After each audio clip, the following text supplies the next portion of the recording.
In ancient Greece, around 200 BC, there lived a man named Polybius, a philosopher and historian who developed an idea known as ancyclosis. Stick with me, this is going somewhere. Ancyclosis is a social cycle theory that says political systems go through predictable cycles. Autocracy to monarchy, to tyranny, to aristocracy, to oligarchy, to democracy, and back to the start.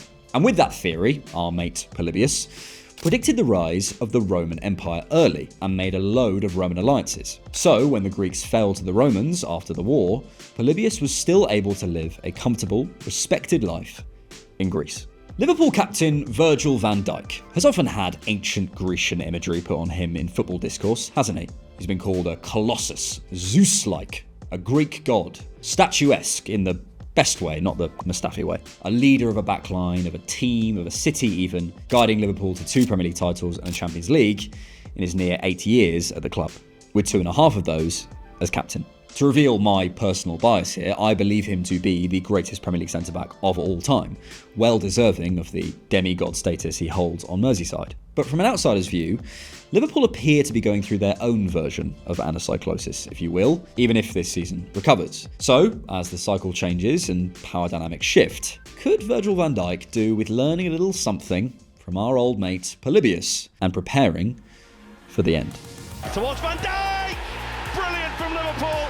Virgil van Dijk! Van Dijk's there again and scores again! It's been a horrible start to the season for Liverpool. At the end of November, Liverpool had conceded more goals with 47 than any other side in Europe's top 5 leagues since May. Their record after 14 games was the worst by any defending Premier League champion since Leicester in 2016-17, and at one point they were on the club's worst run since 1953. Oof. As captain, as he should, Van Dijk has repeatedly offered himself up as the voice of the players. He took to the modern Lyceum, Instagram, after the PSV defeat to say, "We're facing one of the toughest moments of our journey, but we refuse to let this define us." But Slot has faced the cameras, Konaté has been widely criticised, and Salah's recent comments have dominated the headlines. But the truth is, failure has many fathers. So why does Van Dijk appear to be a little bit less in the firing line?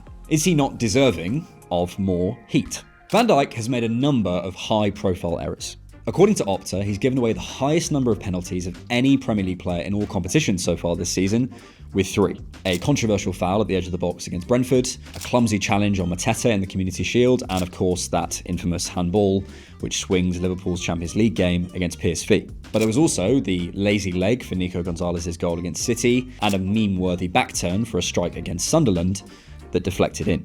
And the fact is, Van Dijk has performed worse in a number of key metrics in the league this season when compared to last. His long pass completion rate, those famous long switches, have taken an over 10% hit. He's winning less tackles, making less interceptions, and recovering less loose balls. In fact, his loose ball recovery numbers are the lowest they've been at any point in his Premier League career. This graph compares Virgil's 24-25 numbers in the Premier League in red to this season's in blue, and you can see the drop-off in certain areas. However, a deeper look into some of these numbers, and it isn't so simple. Virgil is actually even more dominant in the air this season than last, something I didn't even think possible. He's also, in fact, tackling more dribblers, is losing less challenges, is carrying more, and is having just as much influence with his touches. He's even had a number of standout games, winning man of the match in Liverpool's 5-1 win over Frankfurt. So, what's the disconnect here? Where's the aura? The biggest issue I see for Liverpool this season is their defensive distances. When a team presses forward, if the front and back lines get disconnected, you can get yourself into a whole world of problems against the wrong teams. The best teams in the world squeeze as a unit, while of course adapting to their opponent's exact construction. There is sometimes good reason to keep the game more stretched from front to back, especially if the opposition are underloaded in midfield. After beating Inter Milan, Slot spoke to TNT in his post-match about keeping what he called a +1 in the back line, rather than committing men forward, as Inter were trying to attack the last line. And that time, it worked, keeping Inter to just 0.44 XG across the whole 90 minutes. But there's been many times this season, especially against teams who move through them quickly, where Liverpool have become very disconnected, and it's left them exposed, essentially, with huge gaps appearing from front to back, something their opponents have exploited. Here against Sunderland, you can see it. they consistently found gaps. Building in a 3, Salah jumps on and 𝗘𝗫𝗧𝗏 doesn't respond, creating this huge distance inside for 𝗬𝗐𝗘 to step into. He turns 𝗘𝗫𝗧𝗏 with ease, and he's away through their centre, getting that pass into 𝗕𝗏𝗴's feet before 𝗘𝗫𝗧𝗏 has to foul him. Here against City, they get disconnected over to their left. They're pressing high, it looks aggressive and proactive to the eye, but they're leaving huge gaps centrally, so one pass can change the whole picture. And if your opponent has Bernardo Silva, they can do that. Bernardo Silva plays this ball into Haaland, the entire team is taken out, those front-to-back distances are massive, and City are away, ending in a great shot from Doku that should make it 1-0. And here against Brentford, they're pressing to their right. Brentford circulate the ball, those big distances appear as the forward and back lines don't squeeze together. The ball comes over to 𝗘𝗫𝗧𝗏, who has acres of space to drive into, completely unchallenged, almost until he gets to the Liverpool penalty box. Look at that distance there from front to back. Bus-worthy. And all of this means Virgil has to do a lot of running backwards, defending big spaces. But it's not just playing through, it's going over as well. According to the Times and Opta, Liverpool are facing the most long balls in the Premier League per 90 this season. And I actually think they're relying on Virgil more this year to deal with aerial threat. If teams can't profit from those stretched distances inside, they'll bypass the midfield entirely to try and win the second ball, and there's only so much one man can do. Recent examples include the build-up to Sunderland's goal at Anfield and Forest's third goal, long balls exploiting a lack of defensive discipline. This lovely graph looks at how well teams manage to press against their opponents in the Premier League, basically, measuring teams on how well their opponents complete their passes in build-up versus the regularity of their opponents losing the ball in dangerous areas. As you can see, Liverpool are a massive outlier in one sense, disrupting their opponents' pass completions massively, so you could take that as a good thing, but watch the games and look at that other metric on the y-axis, and you see all that disruption doesn't actually lead to that many exciting situations. Teams know what to exploit, even if they can't build well against an energetic press. Now, is a lot of this related to losing Trent? I would argue yes. Many teams would sit off against Liverpool, preferring less of a basketball game and shrinking space because they know one ping from Trent can change the whole shape of a game. But squeezing high as a unit is massively correlated to performing well. And when you plot expected goal difference against average defensive line height, you can see Liverpool sit about mid-table for both. Their defensive line is deeper this year, and the better teams, generally, you see where they are. Perhaps there's a physical component to this. Perhaps Van Dijk isn't as sprightly as he once was, and I think that's fair. He's 34. Even the best Greek statues need a pressure wash now and again. But considering where Liverpool were just a few months ago on some of those metrics, right up there with the big boys, I weight this more towards team instruction. And Liverpool fan Lawrence McKenna tends to agree. It would be fair to say this isn't Virgil's peak performance this season, but I do think that during the storm, we still saw a captain and a leader that Liverpool really needed in that time. Someone that I think the manager could rely on to at least try to enact some of his tactics on the field. But I think in particular when it comes to Liverpool fans, and I don't mean globally, I mean within Anfield, they'll get on the backs of the people they need to and support the people that they understand are doing what needs to be done. And I think Virgil falls into the second category of I am trying to do the job here. I'm actually trying to get the game won. However, sometimes there are just commitment issues. I could not believe my eyes when I saw this goal. I remember watching it live. This was Liverpool's shape 5 touches after losing the ball in the midfield against Brentford back in October. 5 opposition touches. Van Dijk is on a total island. 𝗘𝗫𝗧𝗏 is trying to deal with the run from a very difficult 𝗘𝗫𝗏. There's no counter-pressing. The fullbacks are both high and wide. It's bad. It's a good pass from 𝗘𝗫𝗓𝗏, but the lack of a response to the turnovers has been a big issue. Are there other factors around Van Dijk?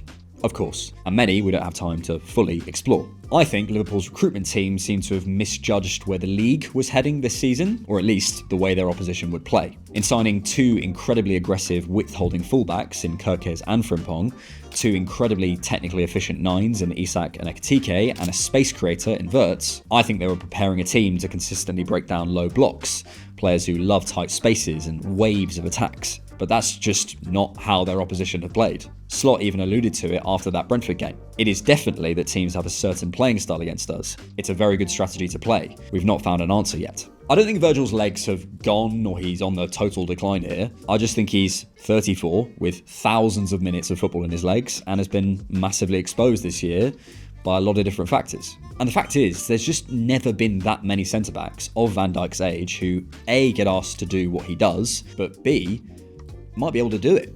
And let's be clear, at a club like Liverpool, the objective is to lead his team to Premier League and Champions League glory. Rio Ferdinand's suspect last few years come to mind. Kompany was a similar age when he left the league, but he was supported by Stones and 𝗬𝗓𝗏 and Laporte. John Terry was phased out. We are in a new era. Players play longer and Virgil has really looked after himself. But no man is exempt from Father Time. Liverpool have been crying out for a player who can offer genuine competition to 𝗬𝗏𝗏 and take some of the burden off Van Dijk. And the 𝗬𝗏𝗧 signing feels like even more of a miss right now. 𝗬𝗏𝗏 is making twice as many errors leading to shots this year compared to last year in the league.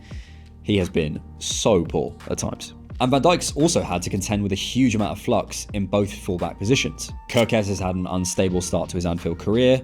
Conor Bradley and Jeremy Frimpong have both suffered from injuries, so Gomez and 𝗘𝗫𝗧𝗏 have had to fill in there. And even 𝗬𝗏𝗏𝗧𝗏 has spent time partnering Van Dijk when Liverpool have gone behind in games. It's all disruption and discontinuity. So I find myself feeling, sorry for him's the wrong word, he's on 350k a week. But the last time things approached something like crisis for Liverpool was in 22-23, when they were going through similar injury problems at the back, and Van Dijk was consistently alongside Jordan Henderson in defence. At that time though, players like Henderson and James Milner, who once infamously berated Van Dijk after giving up a goal against United that season, were able to offer those respected alternative leadership voices. And my question is, who in the current squad can not only hold Van Dijk accountable in the way we all need to be at times, but can bear some of the brunt of the leadership? Curtis Jones is no established leader yet, and Salah may have his reasons, but it doesn't feel like he wants that role, for sure. So, has the aura debt got too much?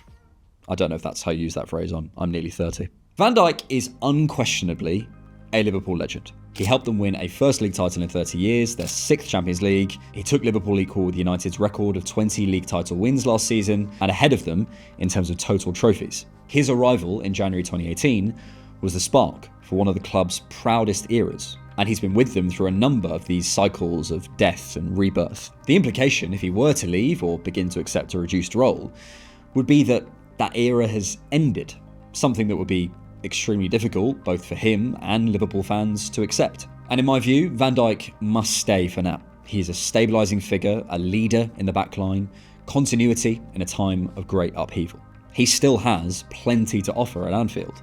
As a player and a leader, even if he's had his moments, he's got a huge amount of credit in the bank, and Loz agrees. We're also a club that is able to manage declines. And I think if there's anyone who would be allowed that decline, it would be Virgil van Dijk, because he changed fundamentally what it was that our expectations were of, could we be in with a title chance, to we probably should be winning the title with this guy in the back line. And I do think he is. He is therefore above criticism or above scrutiny for a lot of people. But I'm not sure I fully agree. He may be above scrutiny, as Lawrence says. But when I look at the trends of this league, I do worry for him. This league is going longer. This league is going more intense in their sprints. This league is becoming more physical. And that aura that carried him for so long is, in real terms, a physical gift. His technique is amazing. He reads situations unbelievably. But he's also been the bigger, stronger, faster, more powerful player for so long. And I think this league will begin to challenge that more and more. Polybius' genius was that he saw the end coming. He didn't kid himself that the Grecian Empire would last forever, so took steps to protect himself against it. Liverpool may be a democracy or monarchy, depending on your viewpoint, but every cycle ends. And for this living Greek colossus and the club that house him, they must accept he won't last forever. If you enjoyed this content, drop a like and hit subscribe for more.